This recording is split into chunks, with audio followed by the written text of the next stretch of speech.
I'm so glad you're all here. 5th Annual People's Poetry Festival, open mic at Graffiti's. Let's give a hand to our host venue and our awesome bartenders. Let's clap for our poets. They're about to come up here and bare their souls to you. So this is a supportive place. We love our artists. We are so thankful for performing arts in Corpus Christi, right? Like, if you're not on the list, the least you can do is clap. That's kind of the way that I feel about it. So that's your job, audience. Poets, thank you so much for coming out and sharing this mic with us. Like, without you, this wouldn't be possible. So, and I'd also like to thank the organizers of the People's Poetry Festival, 5 years running. This is something we do in Corpus every year to highlight the amazing talent that we have in our community. And thank you so much for joining us. The first poet up to the mic is going to be Leslie Lee, followed by her, Ivy. Just so you know, you've got a less than 10-minute warning before you get up here. So Leslie's up first, the hardest spot of the night. Give her a warm welcome.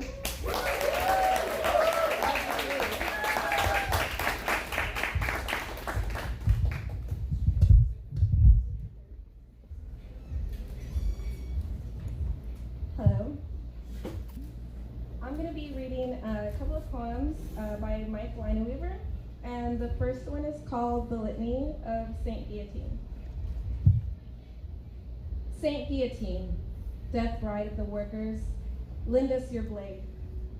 Cut the chains of oppression and the coils of fascism. Guide our hands and our hearts to our comrades. Saint Guillotine, death head of the revolution, aim well our arms.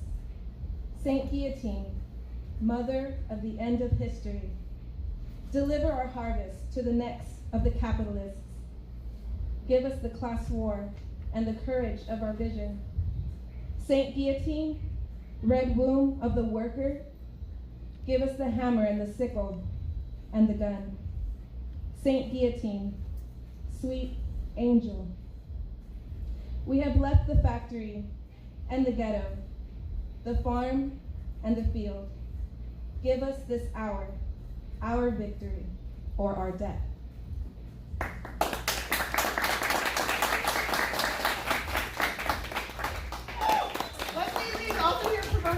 An art show, so if you'd like to hear about more creative stuff going on in Corpus, go talk to her. She's got some really cool flyers.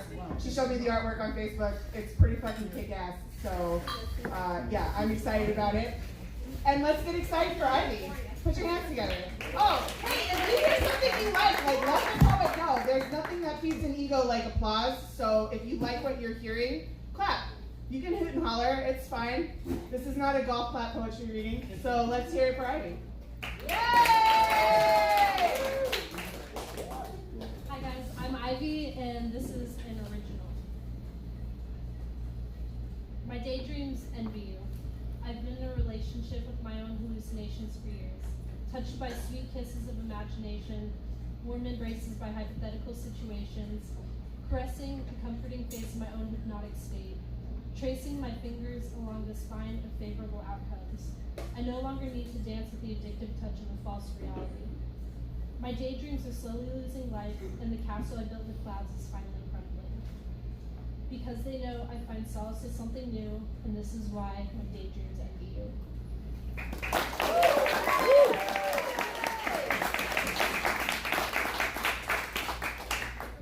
That was great! Let's get it again for Ivy. And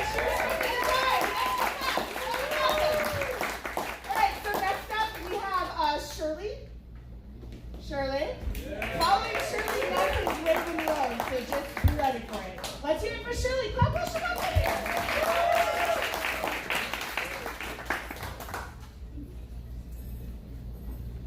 Hi, so my name is Shirley. Yeah.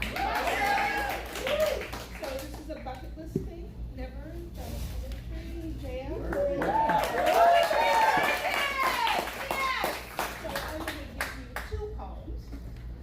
Take this in less than a minute.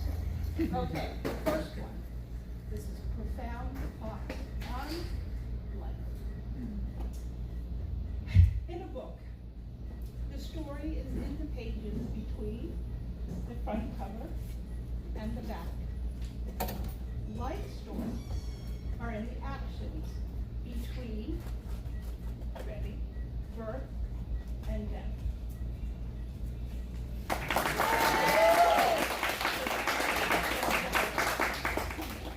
Second poem. You ready? Here we go. Same vein. This is my super duper poem. This is my super duper poem. To keep it good, I'm going to leave it alone.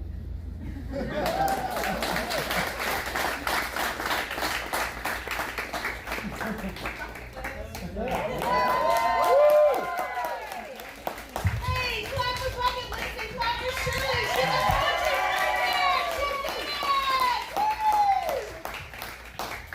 Hey, thank you so much for sharing your first time with us, Shirley. That was amazing.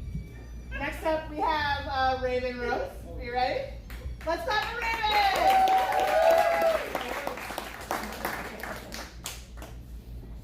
So I'm going to be reading off my phone because reading my handwriting will be worse. So you're welcome.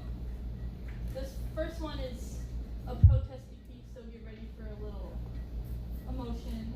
It's titled "The Dimensions of a Vocal Cord."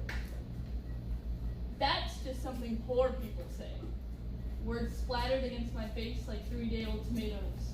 A luxury that you tasted without repulse. That day was a regrettable one, letting humiliation move my leg from spitting out fiery translations of what poor people actually say.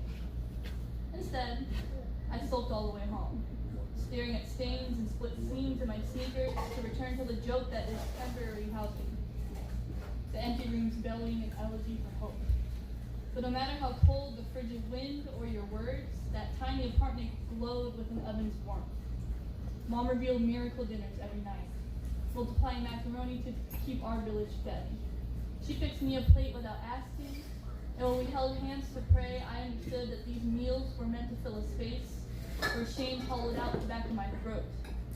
In this home, the holy days never went uncatered, and eating as a family is Moses' 11th commandment. Even if spaghetti was all that the weekend promised, poor people always say grace. Before the apartment, the 5 of us made a home of 2 rooms. Every night was a war of claiming place to beds.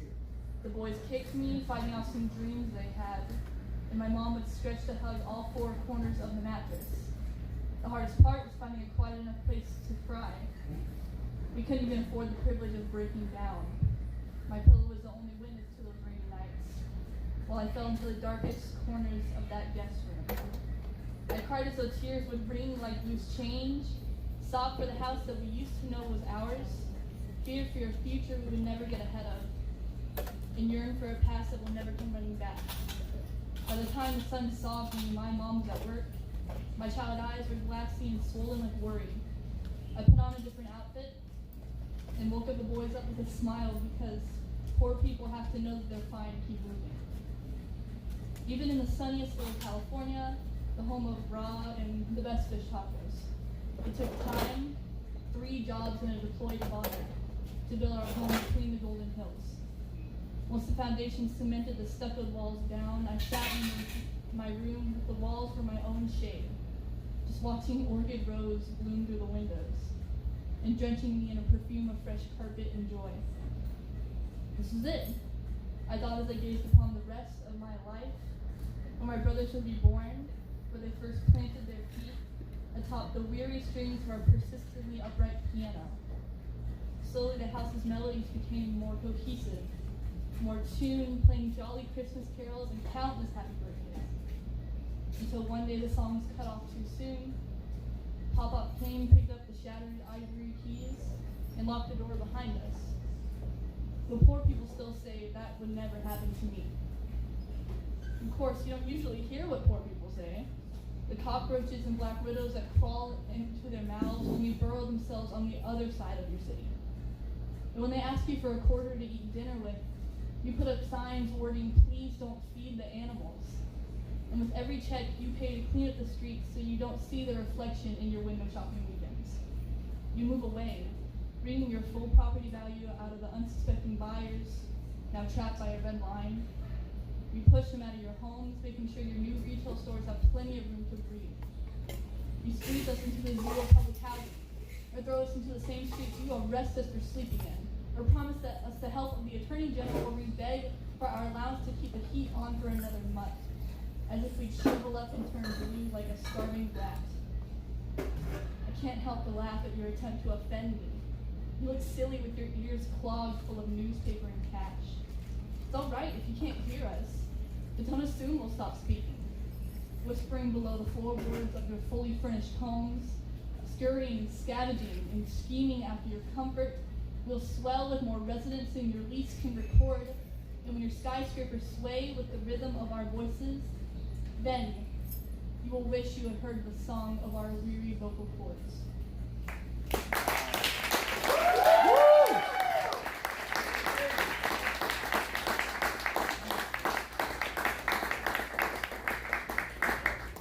Man, that was awesome. Like, that made me snap. So does everyone know how to do that? We're gonna group project. Snap for the poet. That was amazing. You deserve lots of snaps. Thank you so much, Rajan, for sharing that with us. So next we have Kendall. Kendall? Guys, clap for Kendall. She deserves. Clap for Kendall. Come on, Kendall. We love you. Come on, Kendall.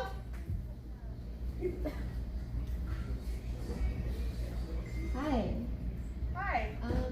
This is both my first open mic night to attend, and I have a few to offer, but we'll see if I even get to the second one. All right.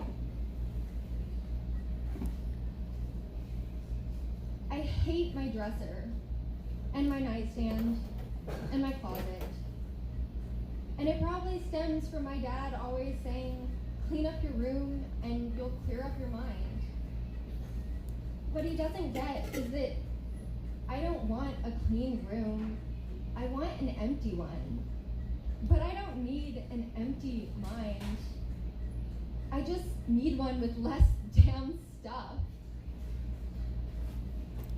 I want to be a minimalist, but I'm too much of a hoarder to get rid of stuff. So I keep my trauma chained down to revisit when I'm lonely. Maybe one day I'll be that old woman with all the antiques in her house that she never replaced. They come with all the cool stories. Only the antiques are memories and the stories are the symptoms that come after. My closet is jam-packed, full of clothes and full of skeletons. Secrets even my friends don't know, not because I'm hiding them, but because I just don't know how to let them out.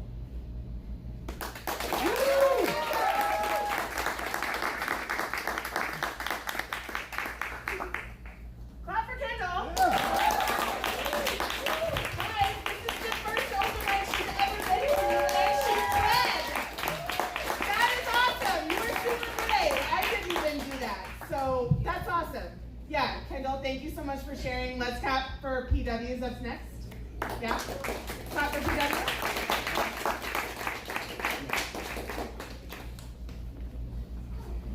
Hey, Corp! It's probably my favorite event of this festival every year. Mine too. Can you tell?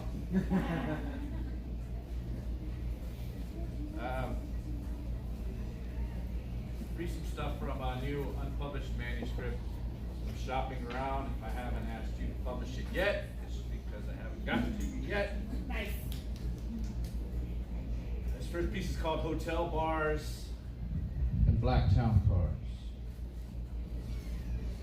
Have you come here tonight to assist me in perpetuating the lie of the successful traveling poet? Hope whispers, even as experience screams, hiding from ourselves, our evil, aimless selves in hotel bars and black town cars. On the way to where we're going, dark glasses on the transit train, earbuds on the airplane, prepackaged podcast validation of our obvious, and we hold signs that scream no walls. How often I wrap myself in the familiar me, return to cities that I have come to know decades ago, like comfortable old lovers, flaws embraced like the weather.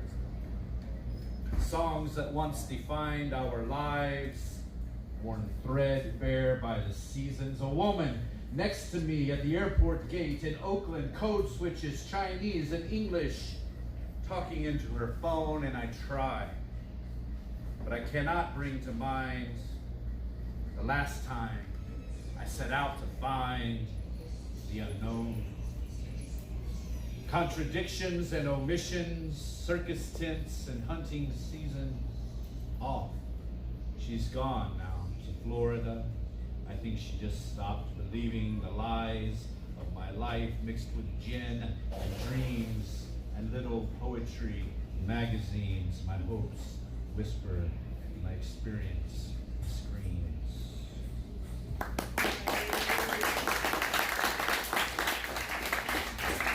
So I see a lot of folks here that I haven't seen before on trips through Corpus Christi. It's great to see you folks coming out and getting involved in the festival. Thank you, Tom, for making this happen. 5 years now, man. We couldn't do it without you, Corpus. Yeah. I spent a lot of time on the road. I spent about 100 days a year on the road out committing poetry. I wrote this in a motel room in Merced, California last year.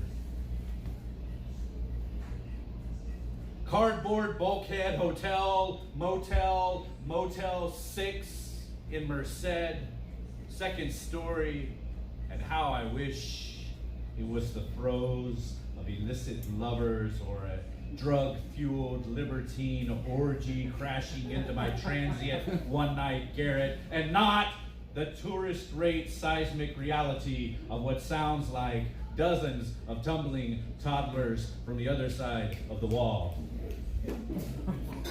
As I drink cheap white wine and finally give up trying to masturbate. Make love, not kids, I say. If you plan on staying at the same shithole joints that I do, out on the road to sleep.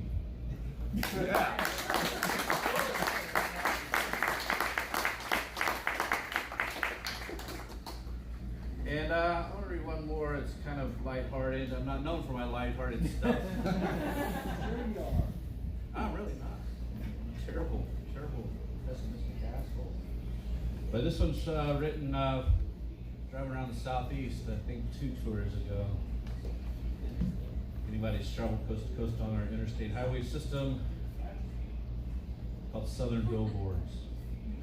I am being screamed at by billboards flashing by at 75 miles an hour. Come to our cowboy church, our rock and roll guitar church, our biker church, our church. Stop now!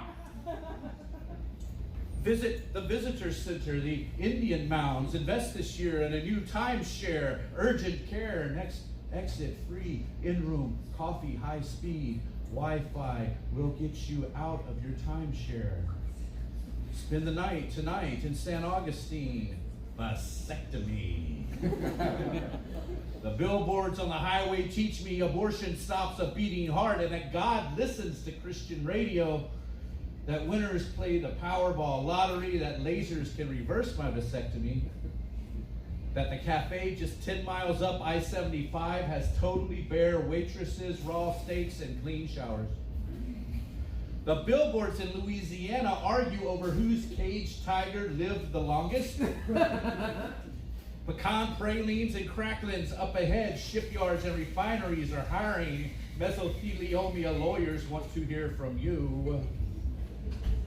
8 non-stops a day from Dairy Queen to the West Coast. Click it or ticket, you pick it, you pull it. DWI, just don't do it.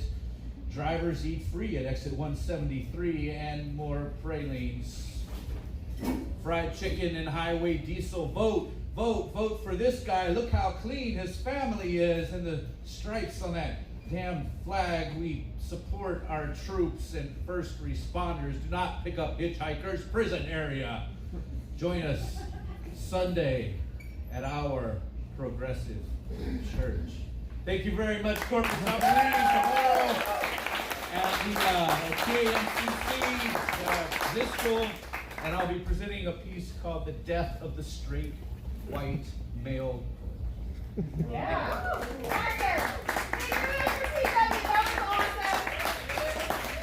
was really awesome. Thank you for sharing with us tonight. Next up, we have Jane Marie, and after that will be Trev. So let's give a big round of applause for Jane. She walks up here.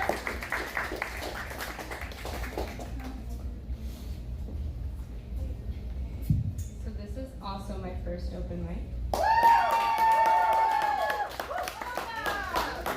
So this is a found poem that I wrote for a class, and it's called Unicorn.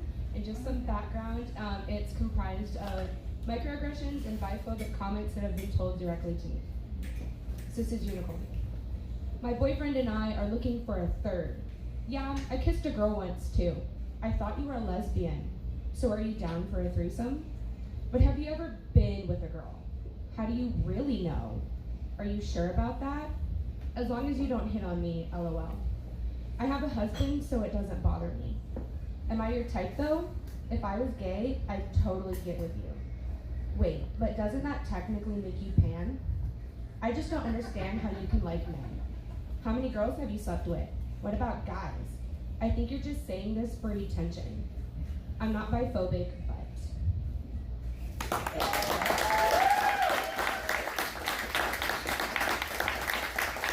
That was snaps too. Thank you so much. That was awesome. If I had $1 for every time I was asked, but like, doesn't that make you pan? I would probably have like $25. Right? Okay. Yeah, clap for Jane Marie. That was the shit. Keep clapping for Trev.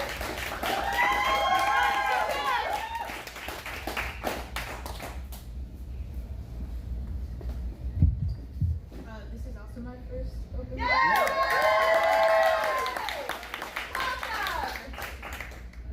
If you have me for class, and you've already heard this as well, this is an ode to her. The name that was given to me was never mine, but rather belonged to a classmate of my mother's, with blonde hair and blue eyes, who was a cheerleader and sweeter than cherries. My brown hair and brown eyes could never fit that name.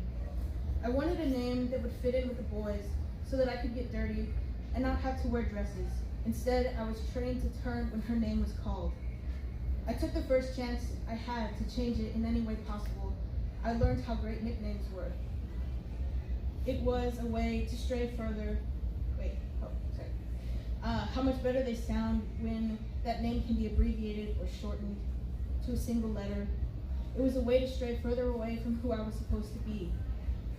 Some didn't see her name within me. Instead, they called me Alex, Lexi, Ashley, Trevino, Trev, Sandy, Val, Du. I later became accustomed to turn to any name that was called, though I still longed for a name that is mine. One that maybe was neither he or she, but just me. Just recently, I asked myself who I was, because I knew that I wasn't the blonde cheerleader, the softball star, or the straight-A student. They were not me. Then I thought, am I the nameless boy who had no problem sitting quiet in the corner? Was I supposed to be the third Daniel, my father's son? I thought her name was too feminine until I met a boy with the same name, and I thought that it could be possible. I first didn't want to lose the name that was given to me, but the more I disassociated from it, most people like me despise the dead name, and as much as I wish I could hate her as well, I could not be who I am without her. While I am still my mother's child, a friend, a student, a writer, and a person living without a true name, I hope to one day find the name that makes me want to turn around, one that looks like me, one that can play in the dirt, a name to fit my brown hair and brown eyes, a name that is not hers.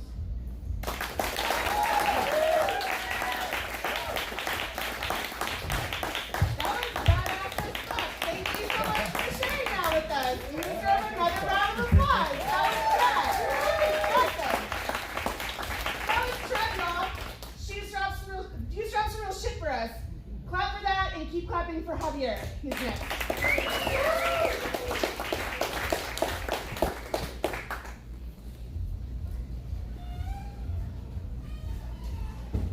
noches a todos. Thank you for coming out and supporting the open mic for People's Poetry Festival. We had a great show today at the university, and tomorrow we have the continuation. So if you have the time, please come on over. We still have 4 panels. Three panels. Four panels. It's free. Parking is free. I'm gonna start with the poem in Spanish. If you do not speak Spanish, turn to the person to your right or left and ask for a translation, or just simply order another beer. Right? We're waiting.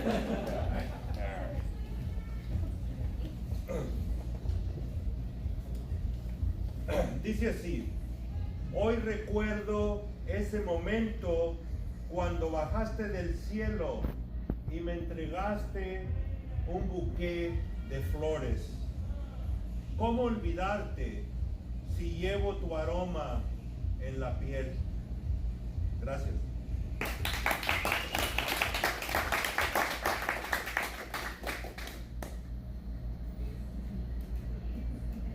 This is bilingual. El chupacabras, bilingual. Okay. Between muertos y moribundos, nopales flourish and bear fruit. Fangs bleed the night, claws harvest beating hearts. Daydreams and nightmares forage on our hesitation. The chupacabra sniffs and savors tracks left in the air, laughing and drooling over its next sangria treat. Ladies and gentlemen, blind balladeers bellow, deeds deemed deserving, chewing chupacabra chow.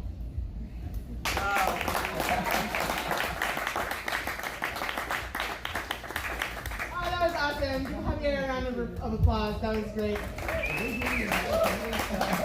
I'd just like to point out our awesome bartenders again. We have Tammy and Mia. They're here to help you with all of your adult beverage and non-adult beverage needs. So please see them. I will be here shortly. Also, we have Alec back here making up some Texas barbecue. Don't forget that. If you have not eaten today, that man will take care of all of your needs. So, if you have not signed up for the open mic here at the People's Poetry Slam and you would like to, I will be around to find you shortly. This is a lovely room. We want to hear your truth. Come share it with us. So we have 2 more poets on the mic.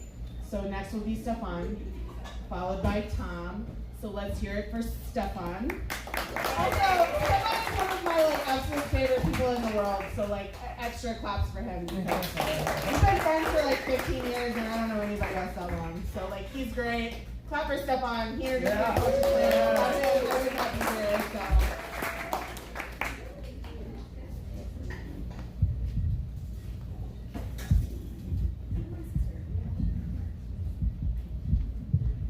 So this is by request. I haven't seen my little sister from a different mother, Emily. By the way, how is she doing, folks? Let's give it up for Emily! For I think maybe 5 years. I saw you this time last year because I did your panel. Yeah, that's true, but shortly, right. Yeah, but before that it was a long time. So she called for this part. So this is for Emily. Aww. It's called It Is What It Is. It is what it is. If you know what I mean. And I do. As soon as I started to learn English, I said, holy shit, this is so tough!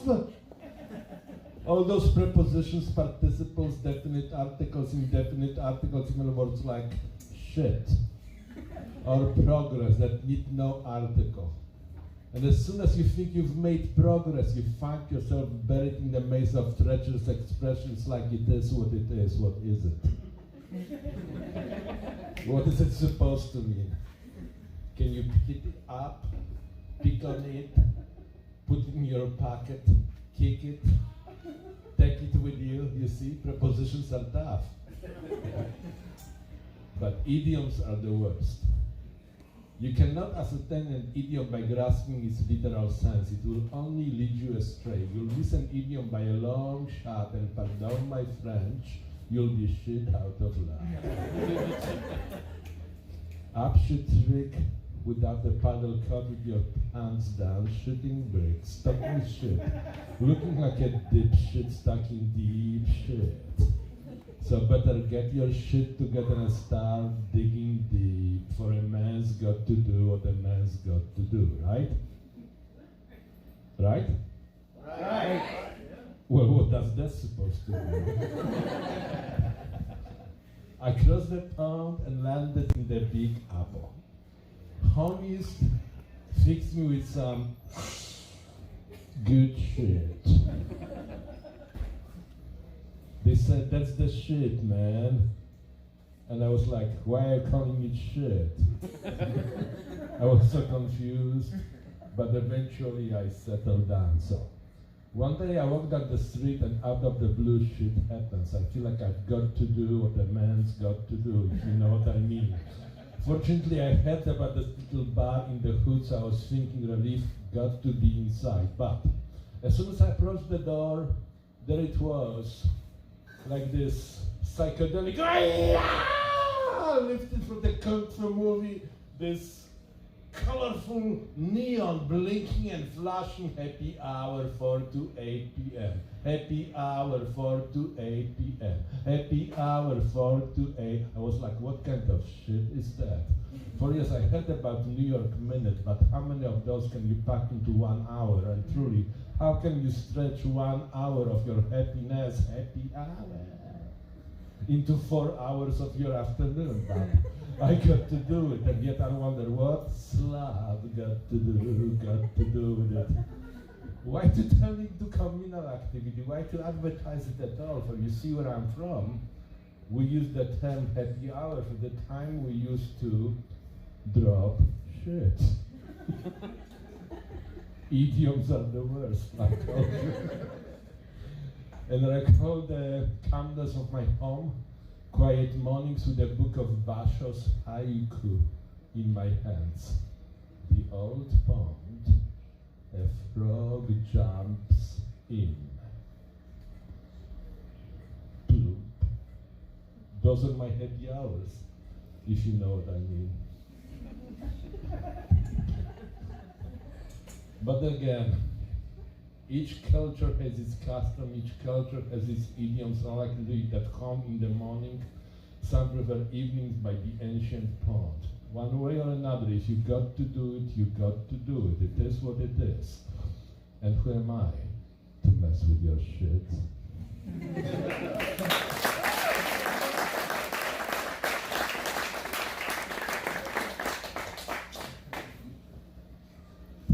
So very few people know about it. I actually teach philosophy at the university. It's true, I'm not kidding, it's true, folks. You can laugh, but it pays the bills. So, you know, when you teach philosophy, you encounter all kind of crazy scenario. Like, for example, one philosopher, Hilary Putnam, imagined this scenario that my brain was extracted from my skull and put in a vat, and the scientists implanted electrodes into it and stimulated, so like it looks to me, feels to me like it's a poetry reading at Graffitis. Now, by the way, any fans of Matrix in this room? Yes. Okay, clap for Matrix, folks! Because this is with homage to Matrix. It's called A Brain in a Vat, Part 1. Once some mean-spirited CIA goons decided to test LSD and mushrooms on a living creature, and it wasn't a rat. They tested the drugs on the brain in a vat, Thus, while tripping on acid, the brain surmised that he lived in a flat in Paris, France, and not in a lousy laboratory vat in Paris, Texas, if you know what I mean.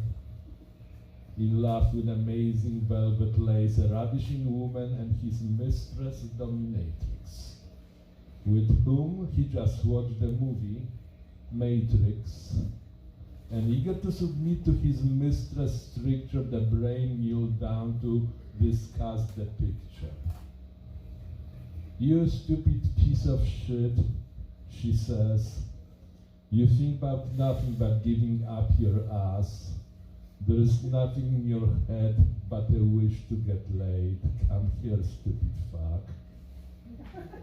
Are you ready to obey?" Oh, yes! He is ready. The brain lowers his head, doesn't even look at her, trembles in fear yet hopes for bliss, begs her, "Take me, please take me, please." And she takes him, but first tells him, "Get a grip," and then takes him on a trip that is philosophical.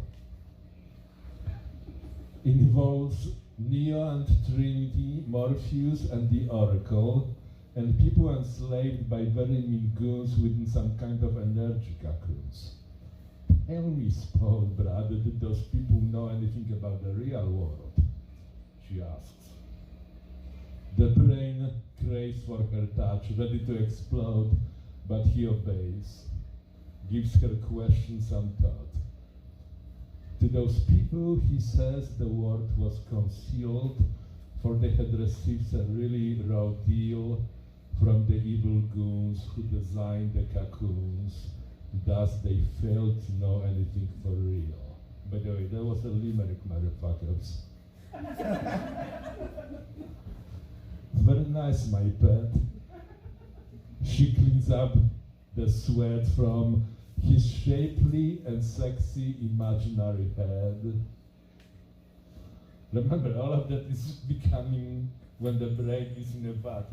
If you lost the thread, that's the dream sequence. The brain gets into frenzy. "Mistress, I surrender." But she doesn't stop, drives him even further, ties the brain in a vat with a very long chain, spread him on a tall stool. In her hand, oh my God, what is this tool? His flesh is now stretched beyond limits, and yet our brain wants even more pain. But rather than exploring the scenes of surreal, let me finish the story. For the moral is clear. A, don't do drugs. B, stay away from CIA. And C, let me also add, are you sure you're not a brain in a vat?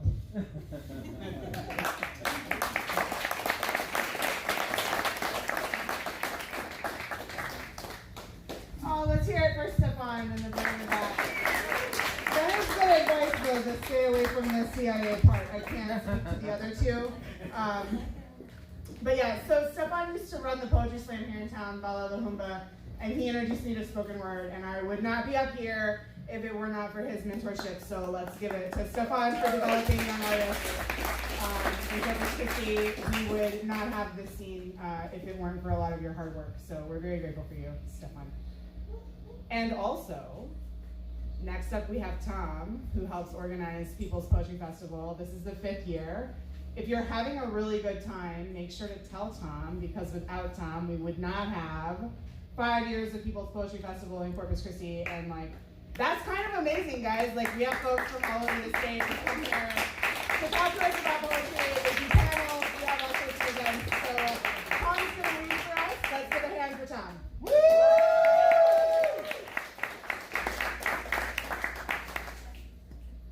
Hey, how you doing? Really good. So this book of mine just came out last week. Okay, so I'm going to read the very first poem in the collection. I just have to say, I wrote this a long time ago, and I'm not like that now. It's called Fun with Sound. I carry my hatchet around with me. It lies under my bed while I sleep. I listen to music in my room and freak out with my hatchet, pretending to smash the furnishings, trashing the air to a beat. No one's ever seen me while I freak in my room. Come over sometime.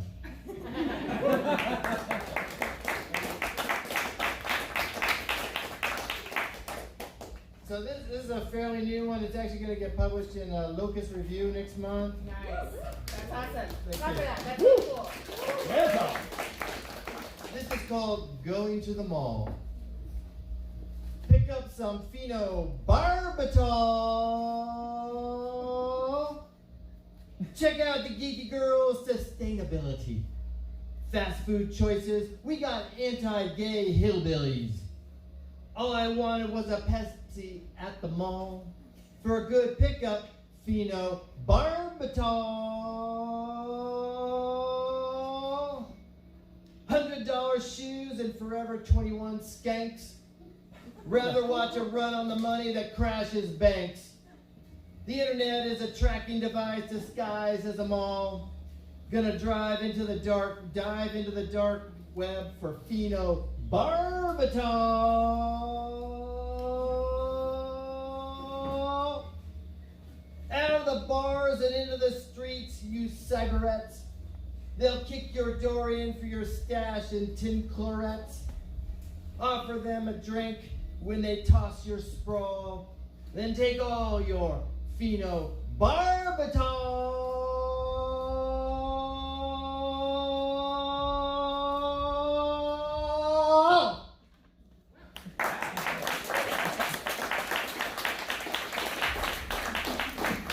I also teach at the university, and I wrote this after a certain law came into being. It's called, "You want to bring your guns to my class."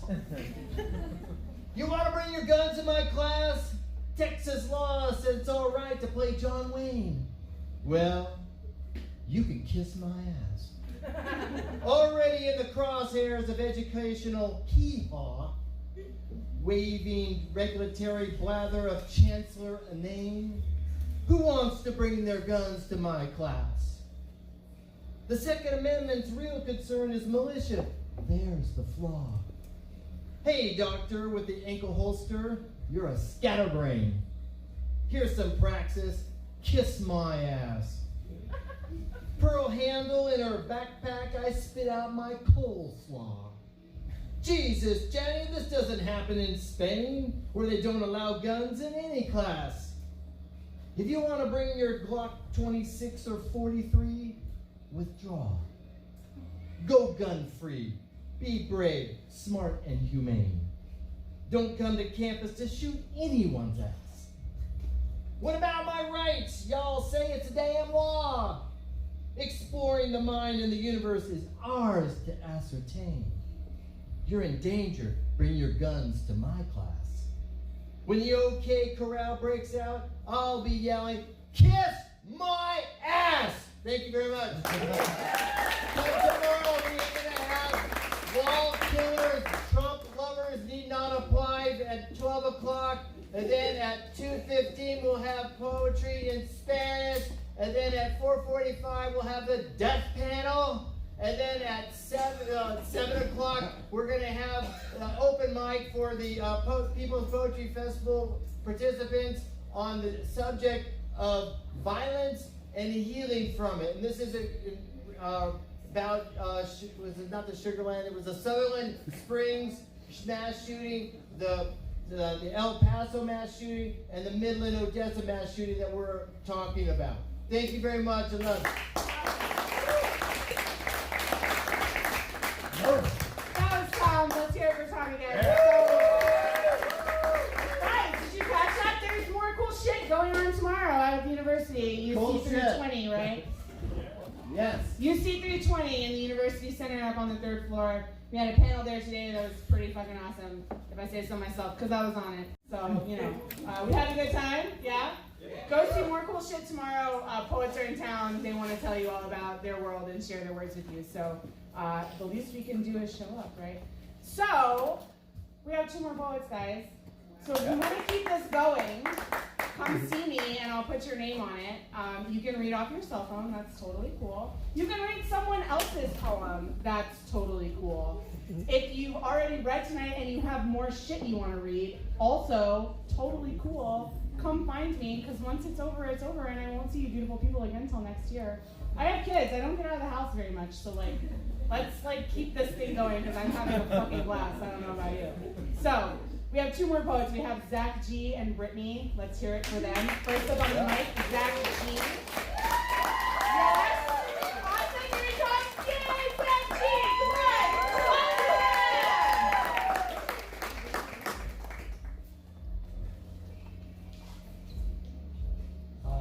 on.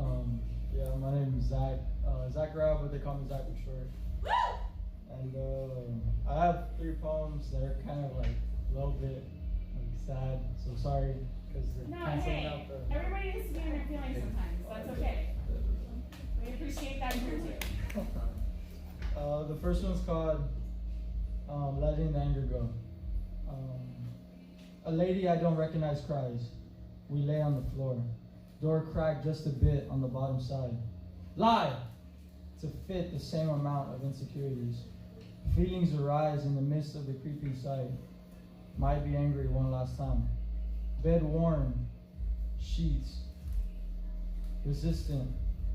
Facing sadness. Radiance of light beaming the way of a new feeling.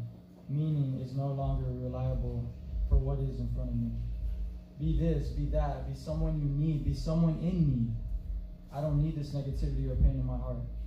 A missing part now needs to be filled, but not by you, by me. Greed we feed off of, but no longer breaking me. Finger to cover your mouth, about to say it. Fit love right in that missing spot. Taught to do it that way. Lay right in front of me. I need you, I honestly do. Truth, I needed you from the start. Cart filled with all the things I should have thrown away. May you now be in there. Fair, I would not let you control me. Seeing it only as a memory. And now it's only remembered by a certain key I threw away.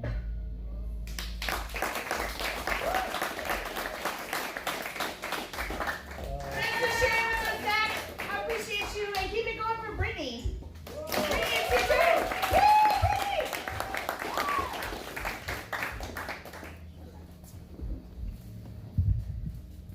Hi, so I was going to do that thing where a lot of my classmates got to say it was their first poetry slam and first poetry performance. And I thought about it, and it's technically not the first time I've been to a poetry slam because I'm a child of the 90s and I used to get to watch Judy Funny perform on Doug. So, not my first poetry slam, but my first time performing.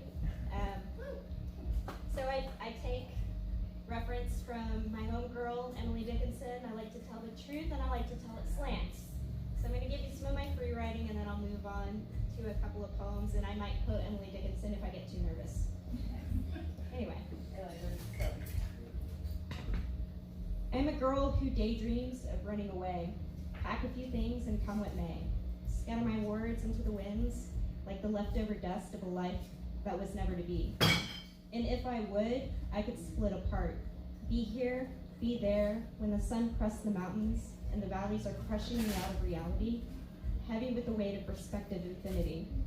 I would slip beyond my mind, like silk screens, wrapping my hands upbound down to the earth, away from the beat of my other heart.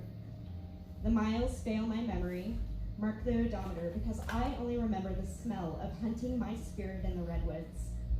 I feel the crunch and hear the passion under boots as I stand on the Mobius arch, becoming one, completely undone, like all the other girls waiting for words to take us away to the crystal castles promised by all those midnight tales. I know, that kind of makes me sad. Can I do a poem for you before we end? Yeah. Okay, stack of shit that I printed because I like literally haven't performed in 10 years, but that's not a disclaimer. So I used to write a lot. Now I write like business shit, but I used to write a lot of poetry. And I met Stefan, and he introduced me to Poetry Slam, and then where I have a title that's totally meaningless but sounds impressive. One like assistant director or chief consultant. One that says, fuck me, I'm important.